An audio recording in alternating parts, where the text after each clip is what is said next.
Maths classes में हार्दिक स्वागत है। तो चलिए मित्रों, आज हम कक्षा 10वीं का अध्याय 8 जो है बैंकिंग एवं कराधान में जो है प्रश्न क्रमांक 1 को हल करके बताएंगे। ठीक है, प्रश्न है 1,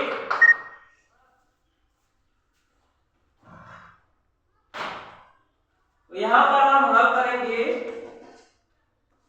मित्रों, हमारे पास प्रश्न है, करीब भारतीय स्टेट बैंक में 150 रुपए प्रति माह की दर से 2 वर्ष तक आवर्ती जमा खाते में निवेश करता है। यदि ब्याज की दर 5% वार्षिक हो तो उसे 2 वर्ष बाद कितनी धनराशि बैंक द्वारा भुगतान की जाएगी। ठीक है, तो मित्रों हम यहाँ पर लिखेंगे हल करने के बाद लिखेंगे दिया गया है। ठीक है, मूलधन यहाँ पर दिया गया है, मूलधन को दर्शाया जाता है P से। मूलधन आप भी लिखते चलिएगा सब लोग। मूलधन P बराबर होता है 150 रुपए, 150 रुपए प्रति माह। समय बराबर है 2 वर्ष। समय को दर्शाया जाता है T से और T बराबर है 2 वर्ष।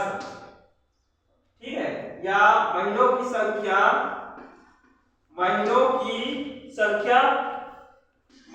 संख्या को लिखेंगे हम n।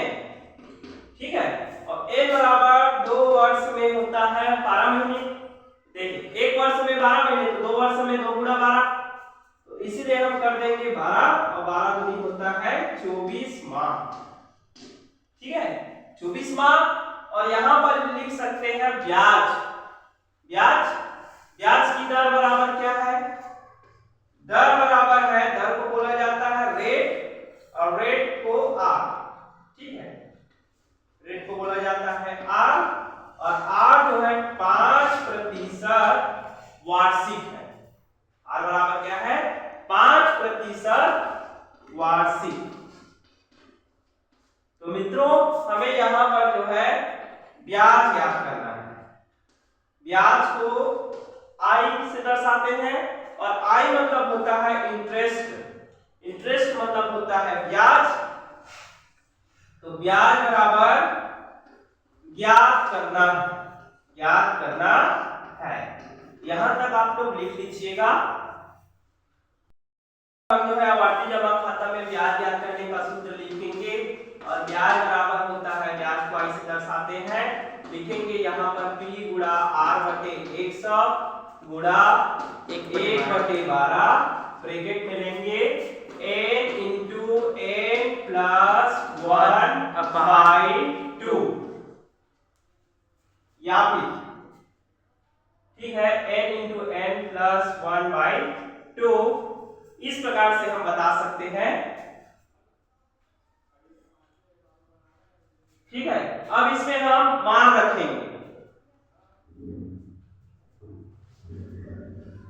मान रखते हैं सूत्र में। मान रखने पर तो जैसे ही हम सूत्र में मान रखते हैं, P का मान देख सकते हैं यहाँ पर 150 है, तो 150 लिख दीजिएगा गुणा ये P हो गया। R का मान कितना है?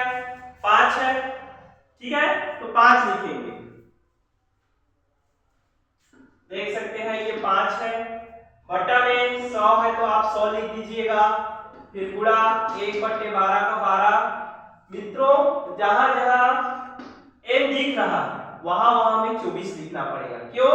क्योंकि n जो है माह की संख्या है। ठीक है, और माह मतलब 1 n, तो यहां लिख सकते हैं 24, और यहां पर लिखेंगे 24 घन 1 बटा में 2, और इस प्रकार से हम इस ब्रैकेट में बंद कर सकते हैं। फिर यहां तक आप सभी को क्लियर हो गया होगा, स्पष्ट हो गया होगा। अब इसके आगे में जब हम इसे हल करेंगे, तब ये जो है 150 का 150, 5 का 5 लिखेंगे, फिर बटा 100 का 100 रहेगा, गुणा कीजिएगा 1/12 का, फिर इंटू कर देना 24 का 24 लिखना, 24 और 1 हो जाता है 24 और 1 25, फिर बट्टा में 2 लिखना। समझ में आ रहा है यहाँ तक? फिर हम आगे ले सकते हैं आई मतलब होता है इंटरेस्ट। तो जैसे हम इस इंटरेस्ट को लिखेंगे 150 गुणा 5।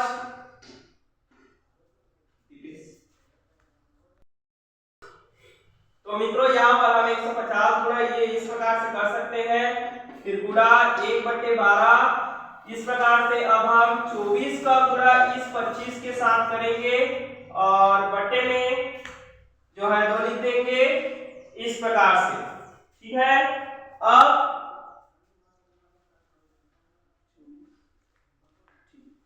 तो यहां तक आपने लिख लिया ना। देखिए अब हम इसी का अगर हम आगे लिखते हैं तो देन हमारे पास देखिए आई निकाल रहे हैं, आई इधर तो मैं पूरा क्लियर कर दूंगा मैं। देखिए आई निकाल रहे हैं ना, तो आई बराबर लिखेंगे 150 गुणा 5 बट्टे 100 गुणा ये जो है यहाँ पर 1 गुणा 24 गुणा 25 बटे 12 गुणा 2, 12 का गुणा 2। अब इस प्रकार से हम इंटरेस्ट जब निकालेंगे, ब्याज निकालेंगे तो ये आ जाएगा 150 गुणा 5 बटे 100 गुणा 24 गुणा 25 बटे 24, है ना? यहां तक आपको स्पष्ट हो गया होगा। अब इसी में अगर मैं आगे जस्ट ले जाऊं तो इंटरेस्ट तो निकलेगा, बहुत सिंपल तरीके से बताऊंगा, टेंशन मत लेना। एक बार वीडियो देखोगे तो आपको सब समझ में आ जाएगा। ठीक है, दोबारा देखने की आवश्यकता नहीं है। देख सकते हैं मित्रों यहाँ पर 24 सेम टू सेम है ना? तो ये कट गया तो हमारे पास बच चुका है अब 25। अब कुछ नहीं है, मतलब एक है समझो नीचे में, है ना? तो 25 बटा 1 हो गया। अब क्या करना है, तो इस इंटरेस्ट को यहाँ पर लेना। अब घटा 150 को 5 के साथ यदि हम गुणा करते हैं, ठीक है, तो 5 गुणा 0 हो गया, 5 गुणा 0 और 5 5 25 की 5 हासिल आई 2, 5 एकम 5, 5 और 2 7, इस प्रकार से 750 हो जाएगा और ये 100 हो जाएगा। फिर गुणा में 25 बट्टा 1 होगा। ठीक है, फिर देख सकते हैं मित्रों यहाँ से एक जीरो, इसका एक जीरो कट गया, है ना? तो जैसे ही कटेगा फिर हमारे पास क्या बचेगा, ये 75 बट्टा 10 गुणा ये 25, है ना? अब एक को छोड़ दो तो 5 एकम 5, 5 दूनी 10, है ना? और 5 पंचे हो जाएगा 25। ठीक है, तो मित्रों इस प्रकार से आप यहाँ तक पढ़ ले। मित्रों अब यहाँ पर हम इंटरेस्ट अगर हम निकालेंगे तो देख सकते हैं हमारे पास 75 बचा है, गुणा में 5 है तो गुणा 5 कर देंगे और बट्टे में 2 है। ठीक है, तो आई बराबर लिख सकते हैं, पहले 75 का 5 के साथ गुणा करें, मतलब 5 का 5 पंचे होता है 25, हासिल 2 बचेगा हमारे पास, कैरी 2 बचेंगे, फिर 5 सत्ते 35 और 2 हो जाता है 37 और ये बट्टा में 2। देखिए मित्रों आपको जो है मान लाने का मैं आपको 2 ट्रिक बताऊंगा, दोनों ट्रिक में से आपको जो अच्छा लगे प्लीज आप उसे बनाइएगा। इसे क्लियर करूं मैं डेटा?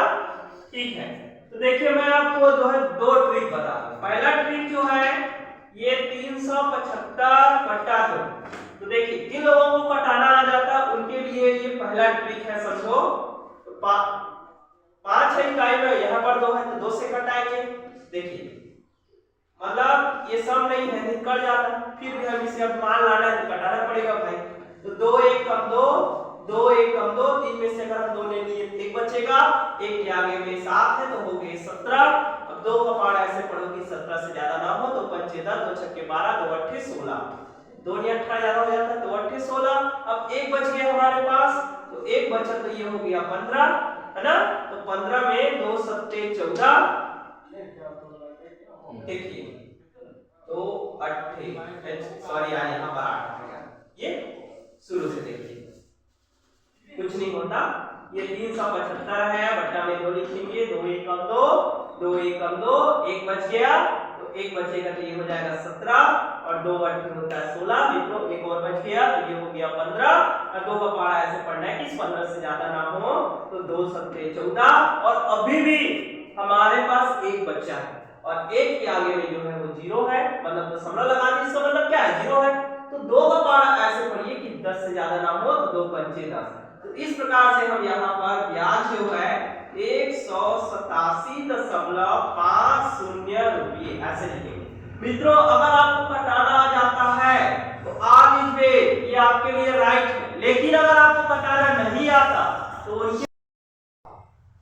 375 है मित्रों, इससे आप 2 से भाग दे दो तो 2 एकम 2, इस प्रकार से एक बचा 17 हो गया, 2 8 होता है 16, फिर एक बच गया ले लो 5, 2 7 14, फिर मित्रों हमारे पास एक बच गया, दशमलव लगा दो, शून्य हो गया, 2 पंचे होता है 10। तो इस प्रकार से हम यहाँ पर मान ला सकते हैं। तो दोनों ट्रिक में से आपको जो अच्छा लगे देना बनाइए, ठीक है मित्रों, दोनों में ऐसे ही आया है उत्तर, ठीक है। तो आगे के लिए देखिए मित्रों, अगर हम कुल भुगतान करेंगे, ठीक है, टोटल पेमेंट, तो टोटल पेमेंट में क्या रहता है एन, देखिए पी गुणा एन, पी गुणा एन धन आई। इसका मतलब क्या हुआ, पी जो है आपका जो है मूलधन है, मतलब जो प्रति माह चलता था, है ना, और एन क्या है टोटल महीनों की संख्या। अब महीना किस में बनेगा तो सोचिए, महीना जो साल में बनता है ना, जैसे एक साल में 12 महीने तो 2 साल में 24 महीने, तो इसी को, और आई मतलब होता है ब्याज। तो इस प्रकार से पी का वैल्यू हमारे पास था प्रश्नानुसार 150 गुणा महीना कितना था हमारे पास 2 वर्ष था, तो इसमें बनता था 24 माह, तो इसीलिए हम यहाँ पर 24 लिख देंगे। और आई का वैल्यू मित्रों अभी हमने यहाँ से इंक्लूड किया है 187.50 रुपये, 187.50 रुपये, इस प्रकार से लिखना है।